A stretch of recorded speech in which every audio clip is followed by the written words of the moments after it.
সিলেটের জনপ্রিয় content creator দীপ আর নেই, নিভে গেছে দীপের জীবনের আলো।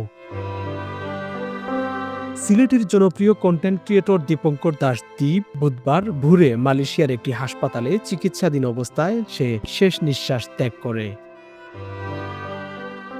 জানা যায় মঙ্গলবার রাতে বুকে তীব্র ব্যথা অনুভব করলে তাকে দ্রুত মালয়েশিয়ার একটি হাসপাতালে ভর্তি করা হয়। পরে বুধবার ভোর ৫টার দিকে চিকিৎসাধীন অবস্থায় তার মৃত্যু হয়। দীপ মূলত হবিগঞ্জ জেলার মাধবপুর উপজেলার মন্ডলকাপন পটিজুড়ি গ্রামের দিব্যজিৎ দাসের ছেলে। পরিবার সহ তিনি সিলেট নগরের গোপালটিলা এলাকায় বসবাস করতেন। পরিবারের সদস্যদের মধ্যে তার বাবা মা ও এক ছোট ভাই রয়েছেন। সম্প্রতি অক্টোবর মাসের ১৩ তারিখে দীপ উচ্চশিক্ষার জন্য মালয়েশিয়ার একটি বিশ্ববিদ্যালয়ে ভর্তি হন। পারিবারিক সূত্রে জানা গেছে, হোস্টেলে হঠাৎ অসুস্থ হয়ে পড়লে সহপাঠীরা তাকে হাসপাতালে নিয়ে যায়। চিকিৎসক জানান সে হৃদরোগে আক্রান্ত হয়েছে। পরবর্তীতে আইসিইউতে চিকিৎসাধীন অবস্থায় তার মৃত্যু হয়। মরদেহের ময়নাতদন্ত শেষে দেশে পাঠানোর প্রস্তুতি চলছে।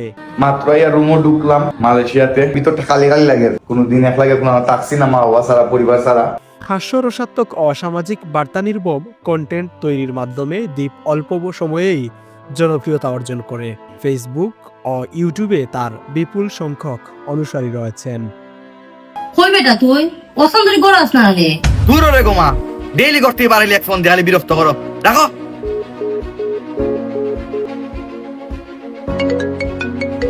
সেই মানুষটা যে কি তা কইতাম। হ্যালো বুলেট টিবারে গেলে বাবা ফোনটা কাটি গেছে। কই বেটা তুই বাপ খাইছে না নি গোড়াইবে? আচ্ছা ইরাম। তার মৃত্যুতে সিলেটের সাংস্কৃতিক অঙ্গন, অনলাইন কন্টেন্ট নির্মাতারা এবং সামাজিক সংগঠনগুলোর মধ্যে শোকের ছায়া নেমে এসেছে।